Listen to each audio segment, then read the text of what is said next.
क्या एक महान लड़का अगर सुनने के बाद आप देना नहीं चाहते हैं तो आपको प्रार्थना के लिए आने की जरूरत है ना? जैसे कि भगवान को उपहार नहीं देना चाहेगा जब आप महसूस करते हैं कि वह हमारे लिए कितना उदार है और वह कितना अच्छा है। क्या आप उस कविता के उस हिस्से को वहां रख सकते हैं कि तुम मेरे प्यारे दोस्त हो? यीशु ने कहा कि तुम मेरे प्यारे दोस्त हो। खैर मुझे मिला, मुझे वह फिर से देखना पड़ा। उन्होंने कहा, आप अपने सभी रोज पाएंगे, मानव चिंताओं को पूरा किया जाएगा। लापता होने से डरो मत। तुम मेरे प्यारे दोस्त हो। तुम मेरे प्यारे दोस्त हो। हम उसके प्यारे दोस्त हैं। मैं उसका सबसे प्यारा दोस्त हूं। आपका उसका सबसे प्यारा दोस्त। आपका उसका सबसे प्यारा दोस्त। आप सबसे अच्छे दोस्त नहीं हैं, लेकिन आपका सबसे प्यारा दोस्त है। आप हमेशा उसके लिए नहीं रहे हैं, लेकिन वह हमेशा आपके लिए रहा है, और वह आप उसके लिए सबसे प्यारे दोस्त हैं। मैं हमेशा यीशु का सबसे अच्छा दोस्त नहीं रहा हूं, लेकिन मैं हमेशा उसका सबसे प्यारा दोस्त रहा हूं। हम हमेशा अपना सर्वश्रेष्ठ नहीं रहे हैं, लेकिन वह हमें अपना प्रिय मानता है। कितना कीमती है। और वे कहते हैं, पिता आपको बहुत ही राज्य देना चाहते हैं। लड़का, जब यह वास्तव में नीचे आता है, यह समझना, हमारे पिता हमें राज्य देना चाहते हैं। जब आप महसूस करते हैं तो यह आपके दिमाग को उड़ाता है, यह ब्रह्मांड में सबसे बड़ा है। The creator of all, the ultimate beauty, the ultimate glory, the ultimate being, the God of all creation, और वह आपको द किंगडम देना चाहता है। पवित्र आत्मा में धार्मिकता, शांति और आनंद। भगवान रोमन 14:17 का राज्य कहता है कि भगवान का राज्य पवित्र आत्मा में धार्मिकता, शांति और खुशी है ना? वह आपको सब कुछ देना चाहता है। वह चाहता है कि आप आनंद लें, चाहता है कि आप शांति प्राप्त करें। यही कारण है कि मैं उस दृष्टिकोण को ले रहा हूं जो प्रभु ने पिछले कुछ हफ्तों से मेरे दिल पर रखा है। स्वर्ग के बारे में बात करना है, क्योंकि भगवान वहीं रहता है। यही वह जगह है जहां विश्वासियों जाते हैं जब वे मर जाते हैं। तो हम चाहते हैं कि हर कोई अंत हो जाए।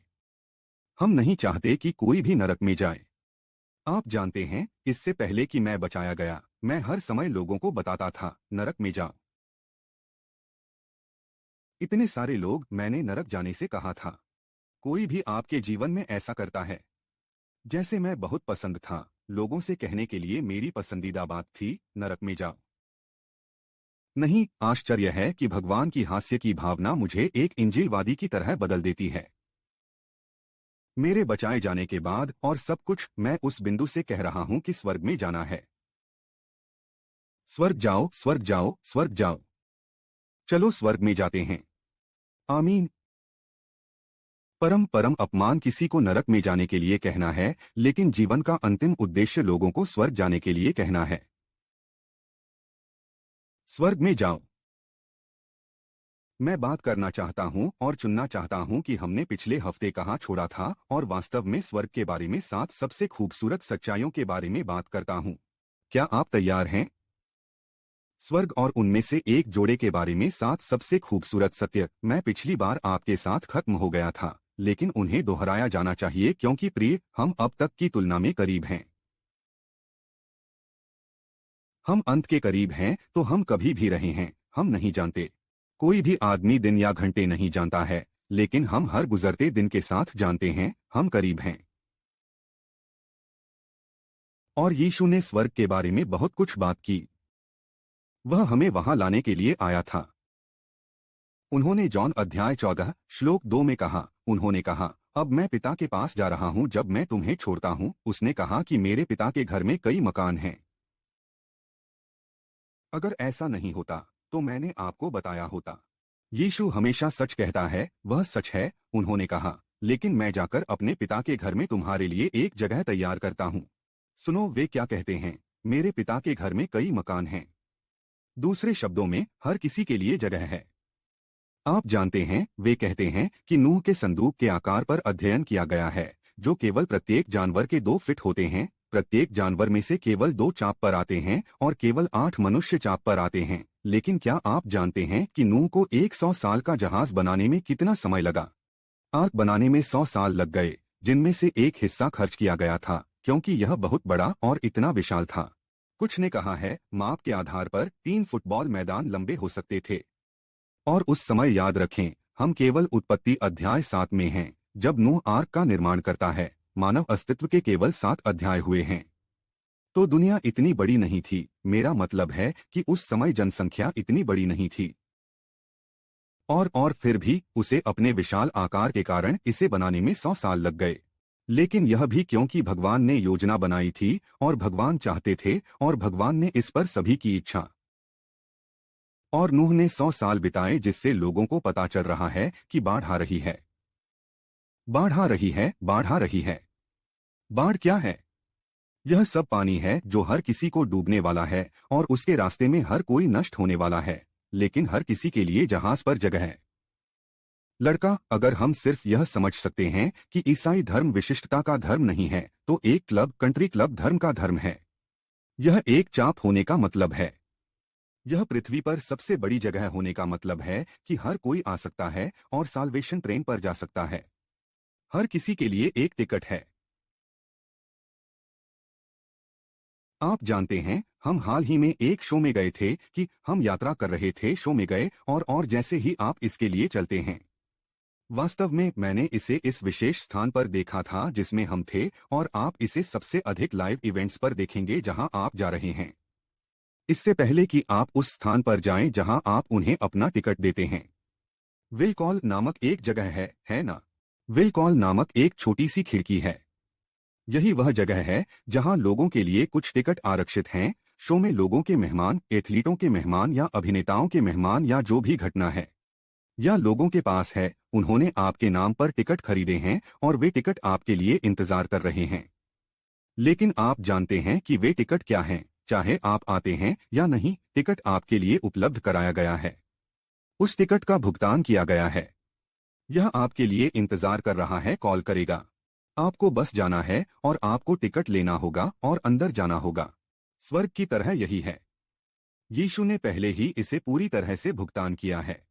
वह पहले से ही कीमत के लिए भुगतान कर चुका था। उसने पहले से ही पूरे रास्ते का भुगतान किया है। उसने पहले से ही स्वर्ग में अपना टिकट खरीदा है। आपके पास सवारी करने के लिए पहले से ही एक टिकट है। बीटल्स पर आओ। तुम कहाँ हो? और आपको बस उन्हें लेने के लिए मिला है। टिकट लेने के लिए मिल गया। आपको बस उपहार प्राप्त करना होगा। यीशु ने मेरे पिता के घर में कहा, कई मकान हैं, और यदि ऐसा नहीं होता तो मैंने आपको बताया होता। यह इसके लिए कोई चाल नहीं है। नहीं, भगवान की आप नहीं जानते हैं, अपनी भावनाओं के साथ खेल रहे हैं। वह आपको भी प्रार्थना नहीं कर रहा है और फिर वह जा रहा है, आप जानते हैं, तो वह आपको जैप करने जा रहा है और अच्छी तरह से कहता है कि आप क्या जानते हैं। आप पर्याप्त पवित्र नहीं थे या आप ईश्वरीय पर्याप्त नहीं थे। नहीं, नहीं। अगर ऐसा नहीं होता तो उसने हमें बताया होता कि उसने कहा था। अगर ऐसा नहीं होता तो मैंने आपको बताया होता। मैं जाता हूं और आपके लिए एक जगह तैयार करता हूं, और अगर मैं जाता हूं और आपके लिए एक जगह तैयार करता हूं तो मैं फिर से आऊंगा। मुझे यह कविता बहुत पसंद है। मैं फिर से आऊंगा और आपको अपने आप को प्राप्त करूंगा ताकि मैं कहाँ हूं वहां आप भी हो सकते हैं। वाट ए उद्धारकर्ता। क्या एक उद्धारकर्ता स्वर्ग के साथ सबसे खूबसूरत सत्य है? नंबर 1, जैसा कि हमने बात की थी, हमारे स्वर्गीय पिता हमारे लिए इंतजार कर रहे हैं। हमारे स्वर्गीय पिता हमारे लिए इंतजार कर रहे हैं, और वह किस तरह का मूड है? आप किस तरह का रवैया सोचते हैं कि आपके स्वर्गीय पिता के पास है? स्वर्ग के बारे में नंबर 1 सुंदर, सबसे खूबसूरत सच्चाई यह है कि हमारे स्वर्गीय पिता हमारे लिए इंतजार कर रहे हैं। और मैं प्यार करता हूं कि वह क्या कहता, वह भगवान का वर्णन करता है, स्वयं का वर्णन करता है, और भगवान का वर्णन सपन्याह अध्याय 3 श्लोक 17 में किया गया है। मैं इसे आपको पढ़ूंगा। सपन्याह को शायद यह भी नहीं पता था कि सपन्याह की एक किताब थी। किसी ने कभी भी सपन्याह के बारे में नहीं सुना है। सपन्याह अध्याय 3 श्लोक 17। यह कहता है, तुम्हारा परमेश्वर प्रभु तुम्हारे बीच में है, ताकतवर बचा लेगा। वह खुशी के साथ आप पर आनंदित होगा। वह आपको अपने प्यार से शांत करेगा या आपको अपने प्यार से शांत करेगा। वह गायन के साथ आप पर आनंदित होगा। सुनो, न केवल हमारा स्वर्गीय पिता में हमारे लिए इंतजार कर रहा है। वह आनंदित है, वह गा रहा है, वह उत्साहित है, वह खुश है, वह हंस रहा है, वह खुशी से भरा हुआ है। बाइबल कहती है कि प्रभु स्वर्ग में बैठता है और हंसता है। वह रो नहीं रहा है, वह चिंतित नहीं है, वह परेशान नहीं है, वह चिंतित नहीं है, वह पागल नहीं है, वह गुस्सा नहीं है, वह आप पर आनंदित है। वह उस आनंद को कैसे व्यक्त करता है? गायन के साथ। यही कारण है कि हम हमें आनंदित करते हैं और खुश होते हैं और उसे महिमा देते हैं, है ना? इसीलिए हम गाते हैं क्योंकि वह गा रहा है। हम भगवान क्या कर रहे हैं कि आदत हो रही है। वह आप पर आनंदित हो रहा है। मेरा मतलब है कि आप इसके बारे में सोचते हैं, आप भगवान के लिए बहुत मायने रखते हैं। मैं भगवान के लिए इतना मायने रखता हूं कि वह मेरे ऊपर आनंदित हो रहा है और गा रहा है और मुझे अपने प्यार से शांत कर रहा है। ओह, मुझे वह पसंद है। उन्होंने अपने प्यार से कहा, वह हमें अपने प्यार से शांत करेगा। वह हमें अपने प्यार के साथ शांत कर रहा, के साथ नहीं, उन सभी चीजों के साथ नहीं जो आपको बदलने की जरूरत है, और उन सभी चीजों के साथ जिन्हें आपको ठीक करने की आवश्यकता है। वह हमें शांत करता है, न कि हमारी आज्ञाकारिता के साथ। आज्ञाकारिता में कुछ भी गलत नहीं है। आज्ञाकारिता वास्तव में अवज्ञा की तुलना में वास्तव में एक बेहतर व्यवस्था है। मैं सिर्फ आपको बताने जा रहा हूं, आज्ञाकारिता अवज्ञा से अधिक चालाक है। लेकिन वह हमारी आज्ञाकारिता के माध्यम से हमें शांत नहीं करता है। वह हमें अपने प्यार से शांत करता है और वह गायन के साथ आप पर आनंदित होगा। तो न केवल हमारे स्वर्गीय पिता हमारे लिए इंतजार कर रहे हैं, बल्कि वह खुशी के साथ हमारे लिए इंतजार कर रहा है। वह खुश है। वह खुश है। वह खुश है। वह मुस्कुरा रहा है। वह तुम्हें मिल गया है। आप कवर कर रहे हैं। आपके पाप आच्छादित नहीं हैं, वे धोए गए हैं, लेकिन भगवान ने आपको कवर किया है। मेरे लिए स्वर्ग के बारे में दूसरी सबसे खूबसूरत सच्चाई यह है कि स्वर्ग की सुंदरता मरने के लायक है। स्वर्ग की सुंदरता मरने के लायक है। आप जानते हैं, स्वर्ग की सुंदरता मरने के लायक है कि यीशु वास्तव में आगे बढ़े और इसके लिए मर गया ताकि आप वहां जा सकें। स्वर्ग की सुंदरता मरने के लायक है। यीशु जानता था कि कोई फर्क नहीं पड़ता कि वह हमारे पापों के लिए मरने के लिए किस कष्टदायी दर्द के माध्यम से जाना था। यह उसके लिए इसके लायक था, न केवल उसके लिए वहां वापस आने के लिए, बल्कि हमारे लिए वहां जाने के लिए और हमारे लिए वहां जाने में सक्षम होने के लिए। इसके बारे में सोचें, वह सबसे कष्टदायक, सबसे अधिक मर गया, दर्दनाक, सबसे अपमानजनक, सबसे अंधेरे मौत कि किसी भी इंसान की कभी मृत्यु हो गई है। यह एक बात है कि एक गोली लेना और बस सो जाओ और मर जाओ, यहाँ तक कि एक गोली ले लो और मर जाओ। लेकिन एक क्रॉस पर खड़े होने के लिए, एक क्रॉस पर खड़े होने के लिए पहले क्रूरता से पीटा और भीप किया जाता है और उसकी दाढ़ी में बाल बाहर निकल जाते हैं और उसकी पीठ पर पलकें होती हैं। इतनी गहरी वह त्वचा उसकी पीठ से छीलती है, और लेकिन रक्त और रक्त वाहिकाओं के अलावा कुछ भी नहीं है जो उसने किया था कि सबसे कष्टदायक मौत एक इंसान कभी सहन कर सकता था। लेकिन स्वर्ग की सुंदरता के कारण यह उनके लिए इसके लायक था कि हम एक दिन का अनुभव करेंगे। इसके विपरीत अधिक वास्तविक नहीं हो सकता था। उसके दर्द और शांति के बीच का अंतर कि हम स्वर्ग में होंगे, उसका दर्द और सुंदरता हम स्वर्ग में देखेंगे। वास्तव में उन्होंने उसे इतनी बुरी तरह पीटा। बाइबल कहती है कि उसका चेहरा विकृत हो गया था ताकि आप उसे एक आदमी के रूप में भी पहचान न सकें। कि उनकी सुंदरता इतनी खराब हो गई थी। यह ब्रह्मांड का सबसे सुंदर आदमी है और उनकी सुंदरता इतनी खराब हो गई थी, वह सुंदरता के विपरीत बन गया। वह इस दुनिया के लिए घृणित और बदसूरत सब कुछ बन गया ताकि वह हमारे लिए एक रास्ता बना सके। वह सहन करने के लिए तैयार था ऐसी शर्म और दुर्व्यवहार और ऐसे क्रूर बदसूरत दर्द और पीड़ा, महिमा और सुंदरता के कारण जो वह जानता था कि स्वर्ग में उसकी प्रतीक्षा कर रहा था और स्वर्ग में आपका इंतजार कर रहा था।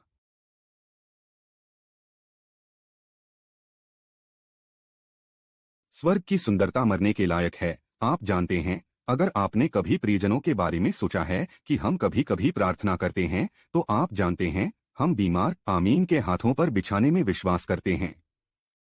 मैं बीमारों पर हाथ डालने में विश्वास करता हूं और वे ठीक हो जाएंगे। मेरा मानना है कि उसकी धारियों से हम ठीक हो गए हैं। मेरा मानना है कि हमारे पास यीशु मसीह के लहू के माध्यम से उपचार करने की एक वाचा है। मेरा मानना है कि यीशु के लहू की वजह से हमारे चारों ओर सुरक्षा का धनुष है। मैं यीशु के उस कीमती लहू की सारी शक्ति में विश्वास करता हूँ, न केवल हमारे जीवन में अनुग्रह की बचत करता हूँ, लेकिन हमारे जीवन में हीलिंग ग्रेस। मेरा मानना है कि हमें अभिशाप से छुड़ाया गया है। मेरा मानना है कि हम प्रभु के छुड़ाए हुए को यह कहने दे सकते हैं कि मुझे विश्वास है कि हमारे शब्दों में शक्ति है, और हम घोषणा कर सकते हैं कि हमें अभिशाप से छुड़ाया जाता है, और मुझे विश्वास है कि हम पृथ्वी पर भगवान के आशीर्वाद का अनुभव कर सकते हैं क्योंकि यह स्वर्ग में है। मेरा मानना है कि मेरे पूरे दिल से मैं आप पर हाथ रखूंगा। मैं आपके लिए भगवान पर विश्वास करूंगा। मैं आपके परिजनों के लिए प्रार्थना करूंगा। हम किसी भी व्यक्ति के लिए विश्वास कर रहे हैं जो ठीक होने के लिए बीमार है। हम विश्वास कर रहे हैं कि हम उन्हें तेल के साथ अभिषेक कर सकते हैं। हम उसे अपने हाथों से अभिषेक कर सकते हैं। हम उसे शब्दों के साथ अभिषेक कर सकते हैं। हम उसे साम्यवाद लेने के साथ अभिषेक कर सकते हैं। अभिषेक को रिहा करने के कई तरीके हैं, लेकिन उस प्यार के बारे में क्या है कि हमने उन पर हाथ रखे। हमने उन सभी पर तेल रगड़ दिया कि वे तैयार होने के लिए तैयार थे। हमने उनके लिए साम्यवाद लिया था। हमने उनके प्रियजनों को उनके शरीर पर उपचार करने के लिए शास्त्र दिया था। और देर रात के बीच में वे फिसल जाते हैं स्वर्ग में इस जीवन से बाहर, और हम कहते हैं ठीक है, किसी के पास होना चाहिए। उनके विश्वास ने काम नहीं किया होगा, या मेरे हैं। मुझे नहीं पता कि मैं क्या विश्वास करता हूँ। मैंने गलत क्या किया। मैंने शैतान को कहाँ जाने दिया, और यह उन चीजों में से कोई नहीं है। यह वह है। उस व्यक्ति ने अनंत काल की एक झलक जलाई, और एक बार उस छोटी सी झलक को देखकर आप जानते हैं कि कुछ लोग कहते हैं कि उन्होंने एक प्रकाश देखा, अन्य लोगों ने यीशु को देखा, अन्य लोगों ने अंदर देखा है। वे वापस आ गए हैं। कुछ वापस आ गए हैं क्योंकि लोग उन्हें पुनर्जीवित करने में इतनी मेहनत करते हैं। वे कहते हैं कि स्मिथ विगल्सवर्थ, उनकी पत्नी की मृत्यु हो गई। वह एक महान इंजीलवादी, महान हीलिंग इंजीलवादी थे। 100 साल पहले। या तो वे कहते हैं कि उनकी पत्नी की मृत्यु हो गई, और वह जैसे ही वह मर गई, उसने उसे पकड़ लिया और उसने कहा कि जीवन में वापस आओ। मैं आपको यीशु के नाम पर आदेश देता हूँ। जीवन में वापस आ गया, और उसने उसके खिलाफ फेंक दिया दीवार, और कुछ भी नहीं हुआ। वह सभी वर्षों से उसके साथ भी मिल रहा है।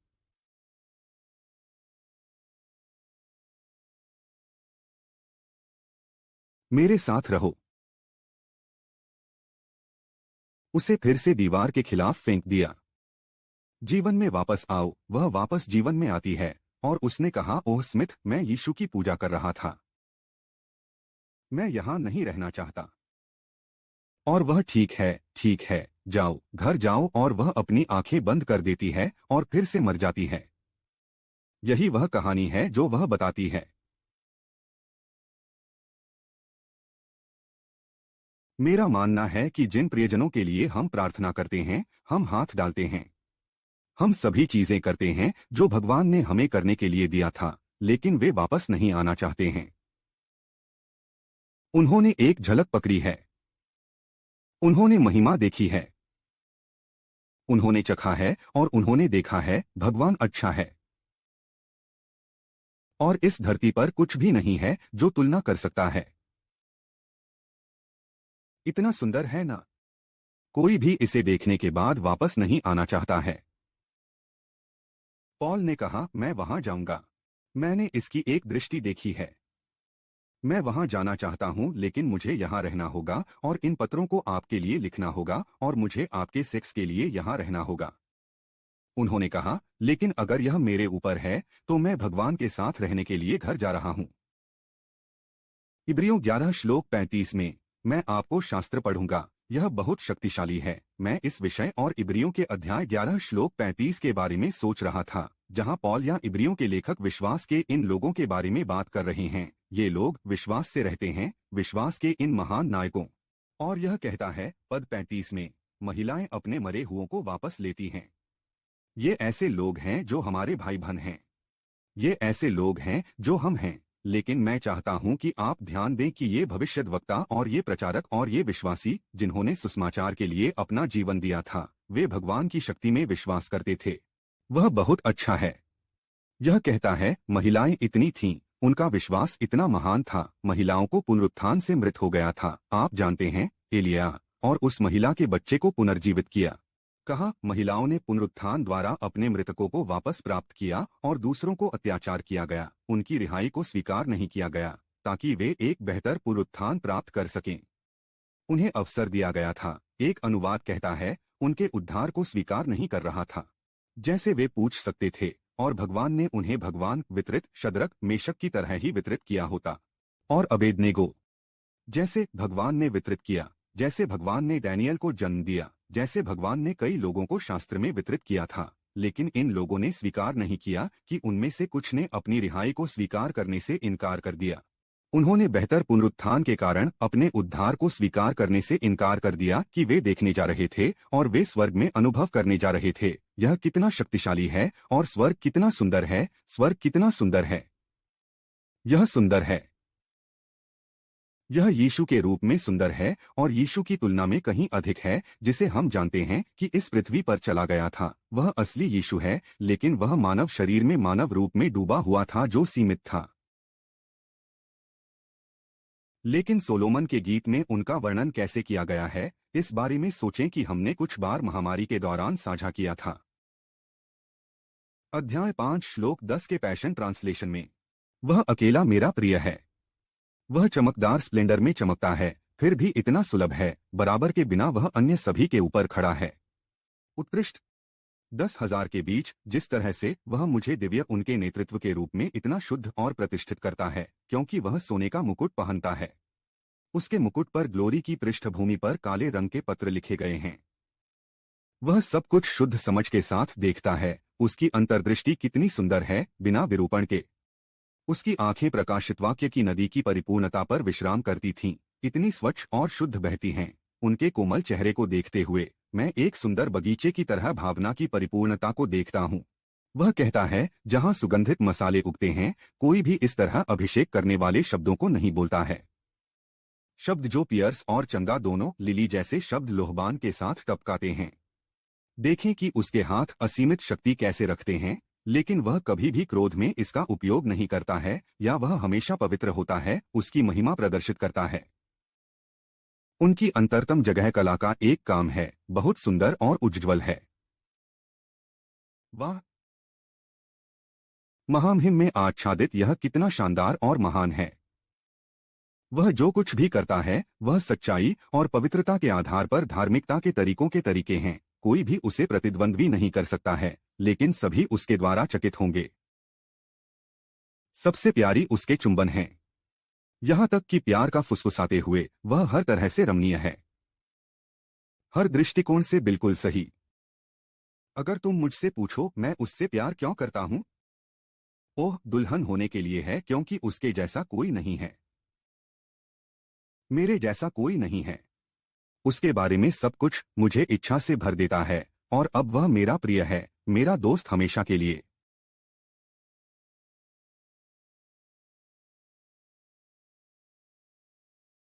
इस आदमी को कौन नहीं चाहेगा। ऐसा इसलिए है क्योंकि धर्म ने यीशु की तस्वीर को विकृत कर दिया है। आप चर्च में कई जगहों पर चर्च नहीं जा सकते जहां चर्च मौजूद हैं, और यीशु के चित्रण के बारे में सुने, वह सही है। आमतौर पर आपको बदलने की जरूरत होती है। आपको पश्चाताप करने के लिए मिला और आपको ऐसा करना बंद कर दिया, और आप बेहतर पवित्र हो, या भगवान आपका न्याय करने जा रहे हैं। आप जानते हैं, हम इस व्यक्ति के पाप के बारे में बात कर रहे हैं, और उस व्यक्ति के पाप यहाँ यह महिला सोलोमन के गीत में यीशु की सुंदरता में फंस गई है। वह हर किसी की गड़बड़ी में नहीं पकड़ी गई है, वह अपनी सुंदरता में फंस गई है, और यही हमें अंदर पकड़ा जाना चाहिए। और यह स्वर्ग के बारे में सबसे खूबसूरत चीजों में से एक है। क्या सुंदरता के लिए मरने के लायक है, हम उसकी आंखें बंद नहीं कर पाएंगे। उनकी उपस्थिति, उनकी अनफिल्टर्ड उपस्थिति अनूठा है। हर घुटने झुकेगा और हर जीभ कबूल करेगी, वह यीशु प्रभु है। अप्रतिरोध्य। स्वर्ग का तीसरा सुंदर सत्य, स्वर्ग लगातार बेहतर होगा। आपको लगता है कि यह बहुत अच्छा है और फिर भगवान कुछ और भी बेहतर करते हैं। यह जॉन अध्याय 14 कविता 28 में कहता है, आपने मुझे सुना है कि मैं दूर जा रहा हूँ, यीशु ने कहा, और मैं तुम्हारे पास वापस आ रहा हूँ। अगर तुम मुझसे प्यार करते हो तो आप आनंदित होंगे कि मैं पिता के पास जा रहा हूँ, क्योंकि पिता मैं से बड़ा है। दूसरे शब्दों में, उन्होंने यीशु को देखा, उन्होंने उसकी चिकित्सा चमत्कार, उसकी महिमा, उसका प्यार, उसका देखा बलिदान, उसकी अच्छाई, उसकी दयालुता, उसकी गर्मजोशी, उसकी शक्ति, उसका अभिषेक, उन्होंने यह सब देखा। और उसने कहा, वैसे पिता मेरे से भी बड़ा है। दूसरे शब्दों में, यह सिर्फ एक के बाद महिमा का स्तर है जब हम वहां पहुंचते हैं। इतना है कि यह प्रकाशित वाक्य 21 कविता 1 में कहता है, फिर मैंने एक नया स्वर्ग देखा और एक नई पृथ्वी, क्योंकि पहले स्वर्ग और पृथ्वी का निधन हो गया था और अब कोई समुद्र नहीं है। और वह एक नया स्वर्ग और एक नई पृथ्वी का वर्णन करता है और सुनता है। क्यों? क्योंकि भगवान जिस खूबसूरत स्वर्ग में रहता है, लूसीफर ने दाग दिया था। और भगवान ने जो सुंदर पृथ्वी बनाई थी, उसे आदम और हव्वा द्वारा दाग दिया गया था, और भगवान एक नया बनाने जा रहे हैं। यहाँ तक कि स्वर्ग की हम भय में हैं के साथ दूर किया जा रहा है, और एक नया स्वर्ग, पिता और एक नई पृथ्वी द्वारा बनाया जा रहा है। हम स्वर्ग और पृथ्वी पर होने जा रहे हैं। हम आगे और पीछे यात्रा नहीं कर सकते हैं, लेकिन हम तब कहने में सक्षम होंगे, ओह कि मैं शायद ही विश्वास करता हूँ। क्या आप जानते हैं कि एक आदमी मृत 2000 साल पहले से गुलाब था? यदि आप उस पर विश्वास कर सकते हैं, तो मैं किसी और चीज के बारे में विश्वास कर। हम ऐसा क्यों हैं? ईसाई ऐसा हैं।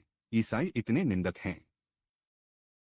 ओह, मुझे नहीं पता कि क्या मैं विश्वास कर सकता हूँ। मुझे नहीं पता कि भगवान ने वास्तव में उस व्यक्ति को चंगा किया है। वह व्यक्ति हो सकता है, आप जानते हैं, कह रहे हैं कि कुछ ऐसा पाने के लिए हम इन सभी निंदक कारणों के साथ आते हैं। क्यों एक चमत्कार सच नहीं हो सकता? इस तरह की सुंदरता मौजूद नहीं हो सकती है और फिर भी यह करती है। यदि वे अस्तित्व में नहीं थे, तो कोई भी इस तरह के विचारों को जादू नहीं कर सकता था। कारण है कि हम डरावनी फिल्में क्या देखते हैं, क्योंकि शैतान असली है और इस दुनिया में वास्तव में डरावनी है। कोई भी निर्माण नहीं कर सकता कि लोग राक्षसों के विचारों के साथ आते हैं, और आप जानते हैं, बुरी चीजें, दुष्ट प्राणी, क्योंकि राक्षस यही हैं। कोई भी ऐसी चीज की कल्पना नहीं कर रहा है जो कभी अस्तित्व में नहीं था। वे कल्पना कर रहे हैं कि हम स्वर्ग नामक इस खूबसूरत जगह की कल्पना क्यों करते हैं, क्योंकि यह वास्तव में मौजूद है। कारण है कि हम एक भगवान की कल्पना करते हैं। इतना अच्छा है क्योंकि वह वास्तव में मौजूद है, और वह अच्छे से अच्छा है। अब यह एक मैं शायद के साथ समाप्त करने के लिए जा रहा हूं, नंबर 4 है, लेकिन यह सबसे महत्वपूर्ण एक है कि मैं वास्तव में प्राप्त करना चाहता था आपके लिए, और कई बार खातिर की वजह से मैं इसे संक्षेप में प्रस्तुत करेंगे और आपको कुछ चीजें दिखाऊंगा और हम प्रार्थना करेंगे। लेकिन स्वर्ग की यह चौथी सुंदर सच्चाई यह है कि विश्वासियों को स्वर्ग में न्याय नहीं किया जाएगा। अब यह बहुत से ईसाइयों के लिए एक भ्रामक विषय है, और बहुत सारे प्रचारक हैं जिन्होंने न्याय के डर का इस्तेमाल किया है, लोगों को स्वर्ग में जाने के लिए हेरफेर करने की कोशिश करने के लिए, या लोगों को आज्ञाकारी होने के लिए हेरफेर करने की कोशिश की है। और भगवान एक मैनिपुलेटर नहीं है। भगवान कभी धमकी नहीं देते। वह उपहार प्रदान करता है। अब ज्यादातर लोग इस बात से सहमत होंगे कि बाइबल का अध्ययन कौन करता है।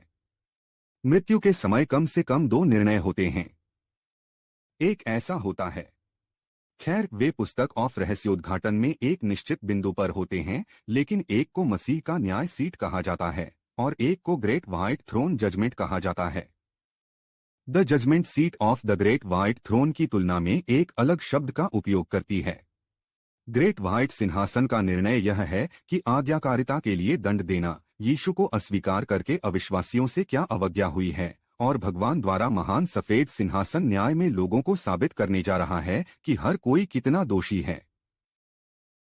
और फिर भी उसने यीशु को उस अपराध के करने की पेशकश की और उन्होंने उसे अस्वीकार कर दिया। इसलिए उन्हें उन सभी चीजों पर इंगित करना होगा जो उन्होंने कभी किया है, और जो कुछ भी उन्होंने कभी कहा है, और जो कुछ भी उन्होंने कभी सोचा है। भगवान इसे जानता है, वह इसके बारे में जानता है।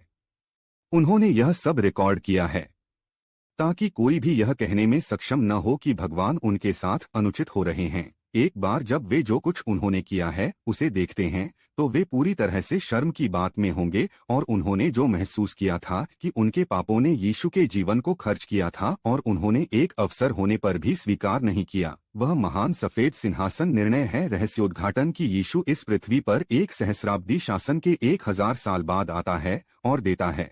जब यीशु वापस आता है वह वापस आता है। पहला उत्साह है जहां वह हमें दूर पकड़ता है, और फिर दूसरा आ रहा है जहां वह वास्तव में वापस आता है और इस पृथ्वी पर 1000 साल के लिए नियम है। इसे मसीह का सहस्राब्दी शासनकाल कहा जाता है। फिर आप कहते हैं, मुझे नहीं पता कि यह भी संभव है। अगर यीशु मृतकों में से उठ सकता है, सब कुछ संभव है, कुछ भी संभव है। तो सहस्राब्दी शासनकाल के इस 1000 साल में हम उस समय उनके साथ शासन कर रहे हैं। और उस 1000 साल के अंत में वह तब होता है जब शैतान को कहां से रिहा किया जा रहा है और उसके बाद उसे न्याय किया जाता है और आग की झील में फेंक दिया जाता है, और जो यीशु को अस्वीकार कर दिया था। मैं इसके बारे में सोचने के लिए कंपकंपी करता हूँ। यह कभी भी हंसने के लिए कुछ भी नहीं है, कभी भी आनंदित होने के लिए कुछ भी नहीं है, यह कभी भी जश्न मनाने के लिए कुछ भी नहीं है कि लोगों को वास्तव में हमेशा के लिए नरक में दंडित किया जा रहा है क्योंकि वे अभिषिक्त यीशु मसीह को खारिज करके शैतान के साथ पंक्तिबद्ध थे। लेकिन जब वह कहता है सभी मसीह के जजमेंट सीट के सामने खड़े होंगे, वह जजमेंट सीट है जिसे हम पहले खड़े होंगे और वह न्याय सीट मसीह की है। तो मसीह ने पहले से ही सभी न्याय कर लिया है और सभी सजा ली है, और इसलिए कि न्याय सीट को वास्तव में बेमा सीट बीएमए कहा जाता है। सीट, हालांकि आप इसका उच्चारण करते हैं बेमा।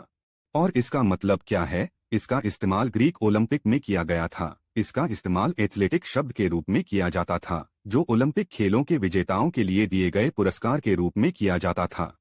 अगर मसीह के जजमेंट सीट में सजा का कोई जिक्र नहीं है तो किसी भी सजा का कोई निहितार्थ नहीं है। क्यों?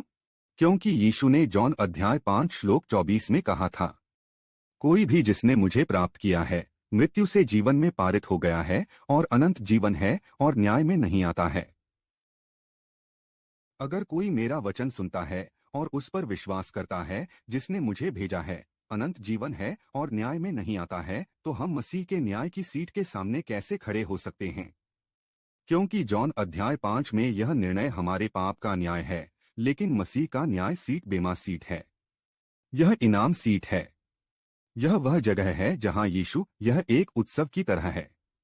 ऐसा लगता है स्कूल के आखिरी दिन को याद रखें और मैं 8वीं कक्षा में हूं या 6ठी कक्षा में हूं या जब भी यह होता है। आपके पास क्षेत्र का दिन बाहर है, पता है, फील्ड डे जहां पूरे दिन खेल की घटनाओं है। हर किसी के पास पूरे दिन जिम होता है और हर किसी को एक रिबन मिलता है। हर कोई कुछ जीतता है, हर किसी को कुछ मिल रहा है। और बेमा सीट यही है, क्या यीशु ने हमें जो दिया था उसके साथ हमने जो किया उसके लिए पुरस्कार दे रहा है। यह इतना महत्वपूर्ण है कि आप देखते हैं कि हम कभी भी हमारे पाप के लिए न्याय नहीं करेंगे, क्योंकि इब्रियों अध्याय 9 कविता 28 कुछ अद्भुत कहते हैं। इसलिए मसीह को कई लोगों के पापों को सहन करने के लिए एक बार भेंट किया गया है। पाप के संदर्भ के बिना मोक्ष के लिए दूसरी बार दिखाई देगा। पाप के संदर्भ के बिना उन लोगों के लिए जो उत्सुकता से उनका इंतजार करते हैं। स्वर्ग की सुंदर चीज। क्या पाप का कोई संदर्भ नहीं होगा? पाप की कोई स्मृति नहीं होगी। हमारे पाप के लिए कोई जवाबदेही नहीं होगी। यीशु ने यह सब लिया। लेकिन मसीह की जजमेंट सीट तब होगी जब हमें पुरस्कृत किया जाएगा जो हमने हमें दिया था, उसके साथ हमने क्या किया था।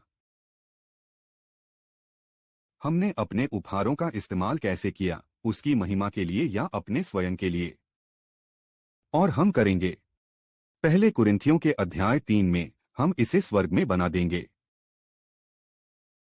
लेकिन देखो कि यह क्या कहता है कविता 9 में, हम भगवान के साथ मजदूर हैं, आप भगवान के खेत हैं, भगवान की इमारत है।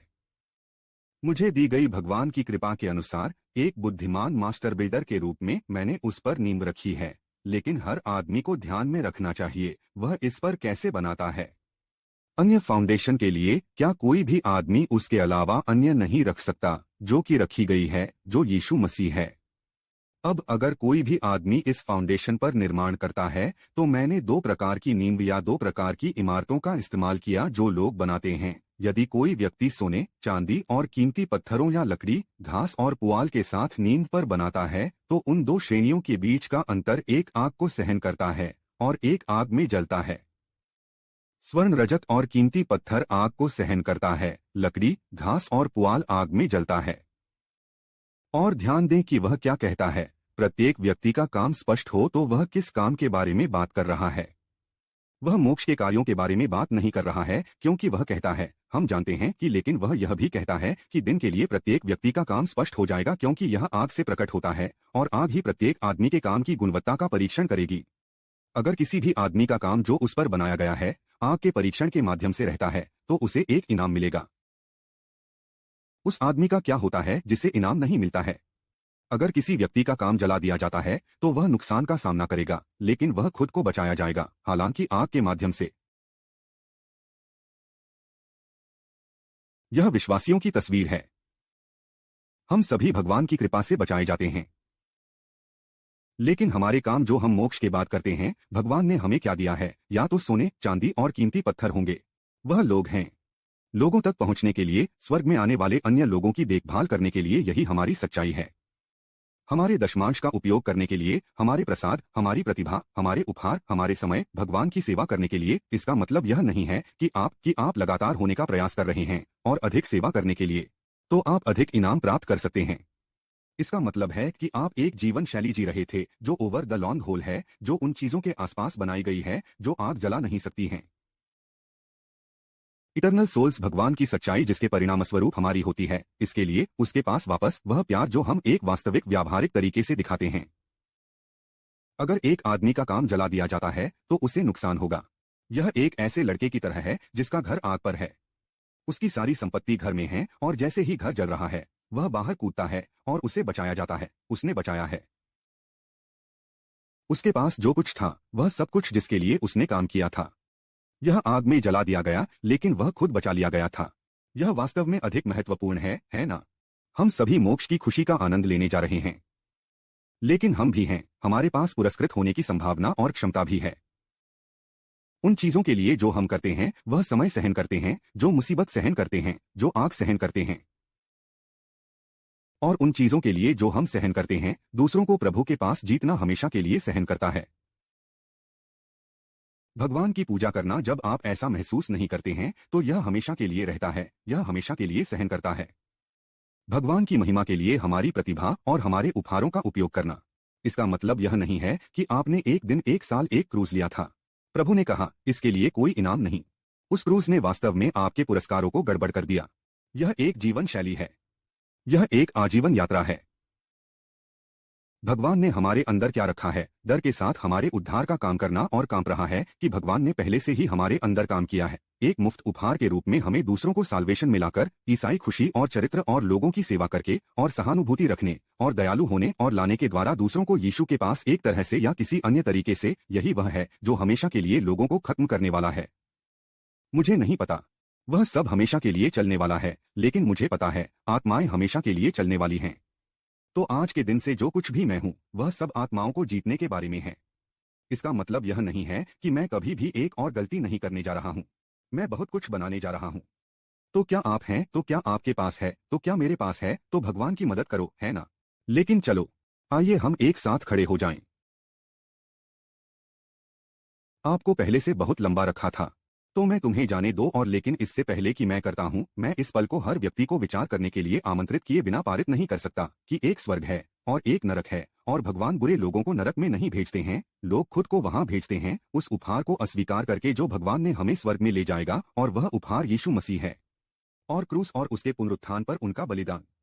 हर सिर के साथ झुके, अगर आपने यीशु मसीह को उद्धारकर्ता, भगवान के रूप में कभी नहीं मिला, और आप देख रहे हैं, हालांकि आप देख रहे हैं, यदि आपने यीशु मसीह को उद्धारकर्ता भगवान के रूप में कभी नहीं मिला तो मेरे साथ जोर से प्रार्थना करें और हमारे साथ एक साथ प्रार्थना करें। स्वर्गीय पिता, मैं यीशु को अपने जीवन में आमंत्रित करता हूँ मेरे उद्धारकर्ता और भगवान के रूप में। मेरा मानना है कि यीशु मेरे पापों के लिए मर गया और मरे हुओं में से गुलाब। यीशु का लहू मुझे मेरे सारे पापों से शुद्ध करता है और इस क्षण से आगे मैं भगवान का बच्चा हूँ। अब अगर आपने 3 की गिनती पर उस प्रार्थना की थी तो मैं आपको 3 की गिनती पर अपना हाथ उठाने के लिए कहने जा रहा हूँ। हर कोई देख रहा है। आप इसे घर पर करते हैं। पहली बार यीशु मसीह को उद्धारकर्ता और भगवान के रूप में प्राप्त करने के लिए प्रार्थना की। 3 लिफ्ट की गिनती पर आपका हाथ। 1 2 3 चलो। इसे मेरे साथ उठाएं जिसने उस प्रार्थना की थी। भगवान आपका भला करे। चलो। और कौन? भगवान आपको आशीर्वाद दे। चलो। भगवान आपका भला करे। चलो तुम लोग जो देख रहे हो। चलो हमें बताइए कि आप कहां से देख रहे हैं। हमें बताइए कि उसने यीशु को उद्धारकर्ता और प्रभु के रूप में प्राप्त किया। कुछ भी मायने नहीं रखता है। फिर हम कहां जाते हैं जब हम मर जाते हैं? एक पिता अपने बेटे को बता रहा था। 14 वर्षीय बेटा अपने पूरे जीवन में गैर जिम्मेदाराना हो रहा है और वह पसंद है। आप जानते हैं कि बेटा समय आपके जीवन के बारे में गंभीर हो जाता है और अपने जीवन के साथ कुछ करता है। अच्छी तरह से देखो, इसके बारे में सोचिए बेटा। आपने वास्तव में अपने लिए भविष्य की जिंदगी बनाने के लिए कुछ भी नहीं किया है। अगर मैं मर जाऊं तो क्या होगा? मेरा मतलब है कि हम आप क्या होने जा रहे हैं जब अगर मैं आज अभी मरने वाला था जहां आप होने जा रहे हैं। और बेटा जैसा है, मैं यही पिता होने जा रहा हूं। असली सवाल यह है कि आप कहां होने जा रहे हैं यदि आप मर जाते हैं।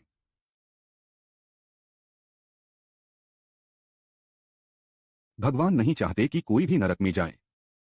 उन्होंने सभी को बचाया जाने का एक रास्ता बनाया। चलो दयालु बनो। चलो लॉस्ट तक पहुंचते हैं। आइए यीशु के चारों ओर हमारे जीवन को रीसेट करें और फिर से शुरू करें। उसे हर चीज के लिए और हर चीज में, अच्छे और बुरे में भरोसा करें। चलो प्यार पापों की एक भीड़ को कवर करते हैं। चलो एक दूसरे से प्यार का सम्मान करते हैं। चलो गपशप नहीं करते हैं। चलो नकारात्मक नहीं होते हैं। चलो सनकी नहीं होते हैं। चलो एक दूसरे पर विश्वास करते हैं। चलो एक दूसरे के लिए प्रार्थना करते हैं और दूसरों को भगवान के परिवार में लाते हैं। आमीन। मैं तुमसे प्यार करता हूं। यदि आप यीशु को प्राप्त करने के लिए प्रार्थना करते हैं तो हमें बताएं। हमें आपके लिए एक विशेष उपहार मिला है, अन्यथा आपको बर्खास्त कर दिया जाता है। मैं तुमसे प्यार करता हूं। कोई भी प्रार्थना आपको सामने आने की जरूरत है। हमारी प्रार्थना टीम के सदस्यों में से एक आपके लिए प्रार्थना करेगा। मैं तुमसे प्यार करता हूं। हम आपको बुधवार को ऑनलाइन मोमेंट्स पर देखेंगे।